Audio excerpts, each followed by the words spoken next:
Hello, this is the 170th edition of Catch of the Day, available on the Branch Talk YouTube channel.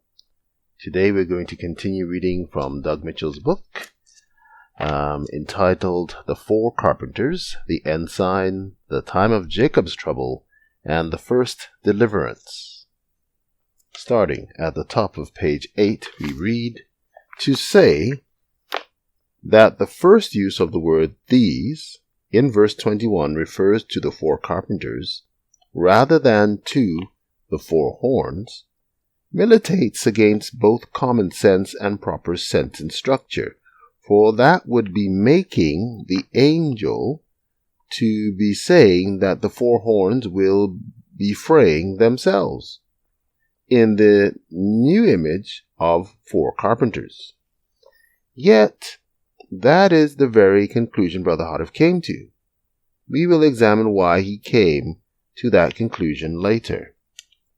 Consider also that there is really nothing in the symbolism itself that leads one to think that the four carpenters are a group of Gentiles at all, let alone one part of the same Gentile powers, horns, who will fray another part of themselves.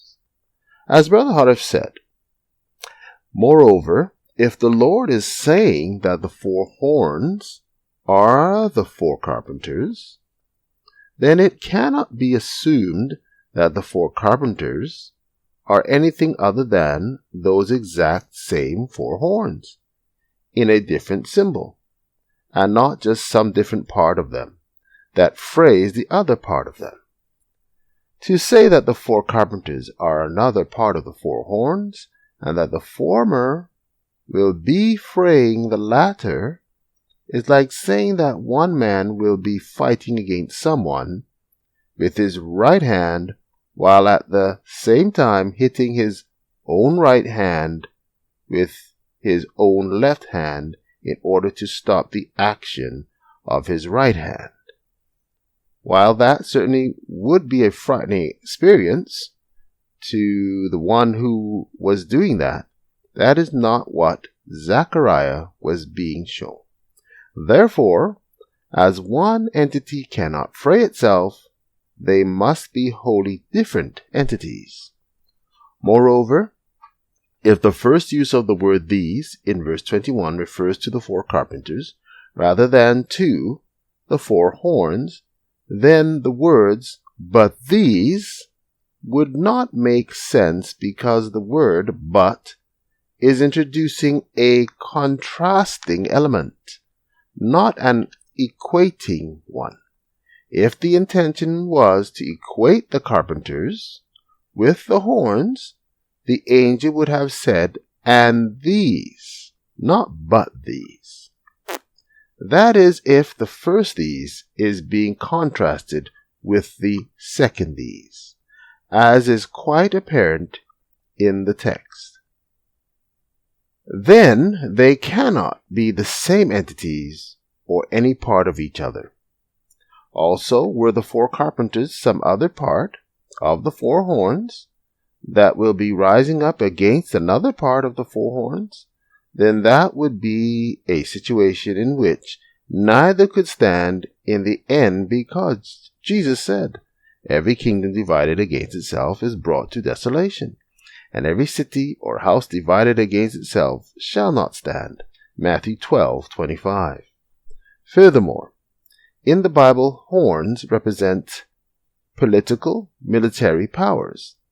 There is, though, nothing in the Bible that leads one to think that carpenters also represent political, military powers.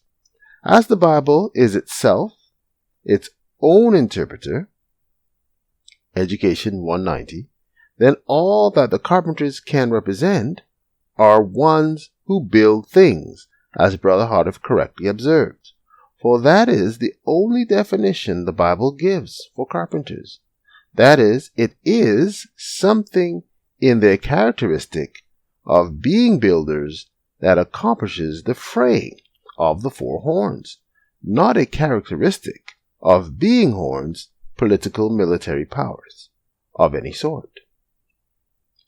Though those 4 carpenters are to fray the 4 horns, those verses don't reveal how they are to do that.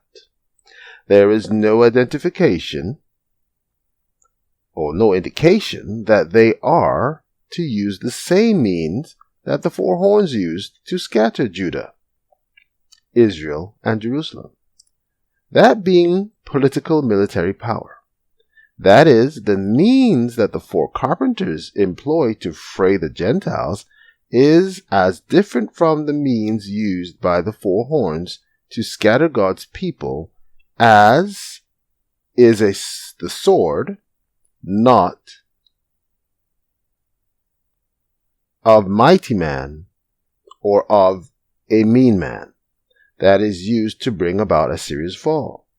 Upon further examination, we will see that they will not be using any earthly influence either to accomplish the fraying of the 4 horns.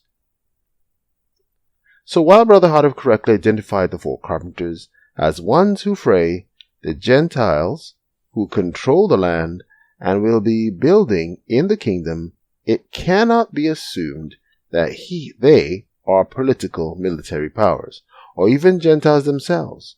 Jesus was a Jewish carpenter. We'll look more into this aspect a little further on. The Bible translation by the Jewish Publication Society bears the same thought, that the 4 horns and the 4 carpenters are wholly different entities, rather than one being a portion of the other one. They just use a different way of punctuating the verse, and leave out the word are. That is in italics in the King James Version, since it is not in the Hebrew text. And the Lord showed me 4 craftsmen.